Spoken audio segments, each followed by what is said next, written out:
Hello guys, welcome to back my channel UP वाला एके।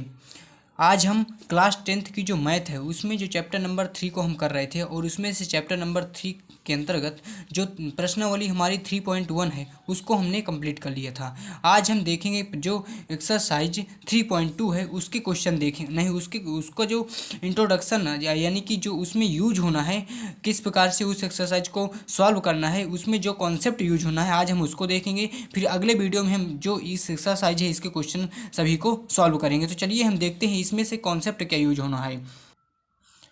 आप heading देख रहे हैं यहाँ पे हेडिंग पड़ी हुई है रैखिक समीकरण युग्म का ग्राफी विधि से निरूपण।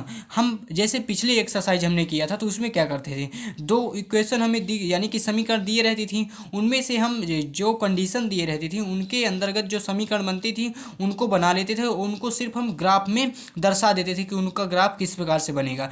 इस जो समीकरण है यानी कि इस एक्सरसाइज में यानी कि जो 3.2 है उसमें हम क्या करेंगे, उनको पहले ग्राफ में बनाएंगे, उन इक्वेशन को उनका ग्राफ बनाएंगे और उनका जो सॉल्यूशन है वो ग्राफ मेथड से उनका सॉल्यूशन पिछले में हम क्या करते थे उससे सॉल्व नहीं करते थे पूरा, सिर्फ उनको क्या करते थे ग्राफ में दर्शा देते थे।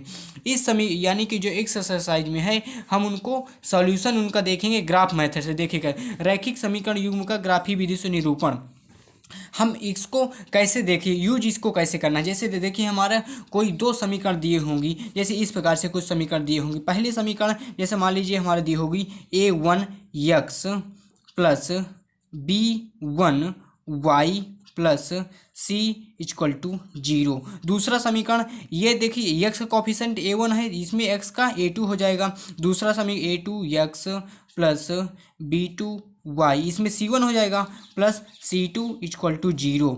हमको जैसे ये इक्वेशन इसको फर्स्ट मान लेते हैं, इसको 2 मान लेते हैं, वो ठीक है सेकंड मान लेते हैं। हम क्या करेंगे इसमें जैसे कोई भी हमने इस एग्जांपल के लिए है, इस फॉर्म की कोई भी इक्वेशन हो सकती हैं, हम उनको देखेंगे और उनको मतलब इन जो a1 और a2 b1 b2 c1 c2 का यूज करके हम उनको डायरेक्ट बता देंगे कि उनके कितने हल हो सकते हैं। वो उनका जब ग्राफ में बताएंगे तो उनका नेचर कैसे होगा, एक दूसरे को प्रतिच्छेद करेंगी या एक दूसरे के समांतर होंगी, तो उनको कैसे मतलब इन अनुपातों की तुलना करके हम उनको कैसे ज्ञात करते हैं इस एक्सरसाइज में हमको देखना है।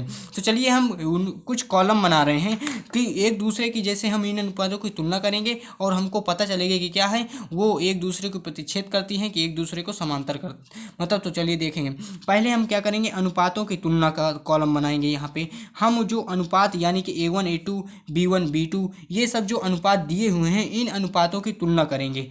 तो लिखेंगे अनुपातों की तुलना, ठीक है। इसके बाद हम देखेंगे उनका ग्राफी निरूपण, यानी कि ग्राफ में अगर हम उनको दर्शाएंगे उन समीकरणों को तो उनको किस प्रकार से ग्राफ में कैसे होंगे, ठीक है। ग्राफी निरूपण देखेंगे, उनके बाद हम देखेंगे उनका बीजगणितीय निरूपण। यहाँ पे हम उसका क्या देखेंगे, बीजगणितीय निरूपण, बीजगणितीय निरूपण, ठीक है। हमको अनुपातों की तुलना करना है। अनुपातों की तुलना किस प्रकार से करना है, जैसे देखिए इसमें a1 है, इसमें b1 है, इसमें c1 है। इस समीकरण में इसके कॉफिशेंट a2 b2 और c2 हैं। यदि हम कहीं भी a1 के अनुपात में a2 दिया हो और b1 के अनुपात में b2 दिया हो, ठीक है, यानी कि दो समीकरण दिए होंगे a1 और a2 का अनुपात और b1 का और b2 का अनुपात, यदि ये दोनों बराबर ना हो तो इनका जो ग्राफीय निरूपण यानी कि ग्राफ में उन किस प्रकार से होंगी, वो एक दूसरे को क्या करेंगी ग्राफ में प्रतिच्छेद करती हुई रेखाएं होंगी। ऐसी स्थिति में क्या होंगी, प्रतिच्छेद करती हुई रेखाएं। इस स्थिति में क्या होंगी, अगर a1 और a2 का अनुपात b1 और b2 का अनुपात दोनों का बराबर नहीं होता तो वो प्रतिच्छेद करती हुई रेखाएं होंगी, ठीक है। उनका क्या होगा ग्राफ में वो क्या होंगी एक दूसरे को प्रतिच्छेद करेंगी जब ग्राफ में उनको बनाएंगे। और बीजगणितीय रूप में जैसे मतलब उनके हल कितने होंगे, जब वो एक दूसरे को प्रतिच्छेद करेंगी तो जहाँ पे प्रतिच्छेद करेंगी वो उसका हल होगा उस समीकरण का, दोनों समीकरणों का, तो उनका एक हल होगा, ठीक है। यानी कि बीजगणितीय में इनका इस स्थिति में केवल एक हल होगा, ठीक। यानी कि पहली स्थिति आपने क्या देखा, अनुपातों की तुलना जब हमने कैसे की, A1 और A2 का, B1 और B2 दोनों का अनुपात जब बराबर नहीं होगा तो ग्राफ में अगर उनको हम दर्शाएंगे तो वो एक दूसरे को प्रतिच्छेद करेंगी और बीजगणितीय रूपण में मतलब उनका एक हल होगा। एक हल होगा मतलब x और y की वैल्यू एक एक आएंगी, मतलब x और y की ऐसी वैल्यू जो इस समीकरण को क्या करेंगे, संतुष्ट करेंगे। ठीक है, तो यानी कि पहला हमने देख लिया, पहला कंडीशन कि अगर A1 A2 आपस में अनुपात इनका बराबर, ये आपको कंडीशन याद ही करना पड़ेगा। ठीक है, दूसरी हम कंडीशन देख ले हैं, A1 A2 बराबर B1 B2 और इसके बराबर में C1 C2। अगर इस स्थिति में यानी कि A1 देख सकते हैं आप, इस समीकरण जैसे कोई समीकरण A1 A2 का अनुपात, B1 B2 का अनुपात, C1 और C2 का अनुपात आपस में बराबर होगा तो इस स्थिति में हमारी जो ग्राफ निरूपण होगा वो क्या होगा, एक दूसरे के संपाती रेखाएं होंगी। वो दोनों रेखाएं एक दूसरे के संपाती रेखाएं होंगी। संपाती का मतलब एक के ऊपर दूसरी रेखा। ठीक है, संपाती रेखाएं। और इस रूप में अगर आप देखेंगे मतलब अगर ग्राफ में एक दूसरे के ऊपर हैं तो उनको क्या होगा, अनेक हल होंगे, यानी कि अपरिमित रूप से अनेक हल होंगे इनके, अपरिमित रूप से अनेक हल होंगे। ठीक है, जो क्या करेंगे, उस समीकरण को संतुष्ट करेंगे। यानी कि दूसरा कंडीशन आपने क्या देखा कि अगर उनके अनुपात सभी के बराबर होते हैं तो वो मतलब ग्राफ में उनको जब दर्शाएंगे तो एक दूसरे के संपाती रेखाएं होंगी और जो बीजगणितीय निरूपण होगा वो क्या होगा, संपाती रेखाएं होगा। मतलब ये ग्राफी निरूपण संपाती होगा और जो बीजगणितीय निरूपण होगा वो क्या होगा, अपरिमित रूप से अनेक हल होंगे। ये हमारी दो कंडीशन हो गई। तीसरी कंडीशन हमारी क्या है, अगर A1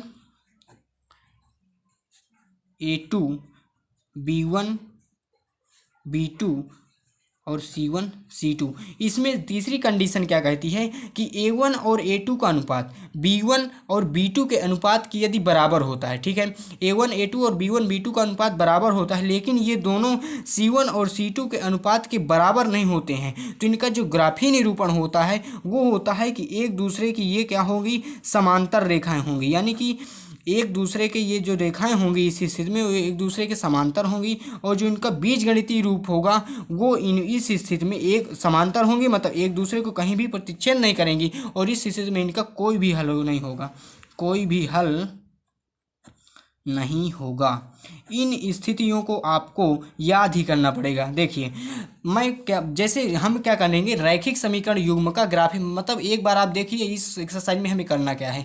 पिछली एक्सरसाइज में हम क्या करते थे कि जो हमें जो समीकरण दिए रहते थे उनको हम सिर्फ ग्राफ में दर्शा देते थे। ठीक है, इस एक्सरसाइज में हमको उनको ग्राफ में दर्शाना है, फिर उनका मतलब प्रकार बताना है कि वो कैसी होंगी, एक दूसरे को प्रतिच्छेद करेंगी कि संपाती होंगी कि समांतर होंगी, उनके फिर अगर प्रतिच्छेद करती होंगी तो केवल एक हल होगा, संपाती होंगी तो अपरिमित रूप से अनेक हल होंगे, अगर एक दूसरे के समांतर होंगी तो उनके कोई भी हल नहीं होगा। ये देखिए कंडीशन दी हुई हैं, इनको आप मतलब कोई समीकरण दी होगी तो इनको आप देखेंगे, फिर इनसे आपका ग्राफीय निरूपण और बीजगणितीय निरूपण मतलब क्या करेंगे, उससे ज्ञात कर सकते हैं। तो आपको रैखिक समीकरण युग्म का ग्राफी विधि से कैसे निरूपण किया जाता है उसके लिए इन तीन कंडीशन को याद करेंगे। जब आपको ये तीन कंडीशन याद रहेंगी तभी आप क्वेश्चन मतलब डायरेक्ट कर सकते हैं। पहले देखिए, अगर दोनों अनुपात बराबर नहीं होगा तो एक दूसरे के प्रतिच्छेद करेंगे, उनके एक हल होगा। अगर तीनों का अनुपात बराबर होगा तो एक दूसरे के संपाती रेखाएं होंगी, संपाती होंगी मतलब अपरिमित रूप से अनेक हल होंगे।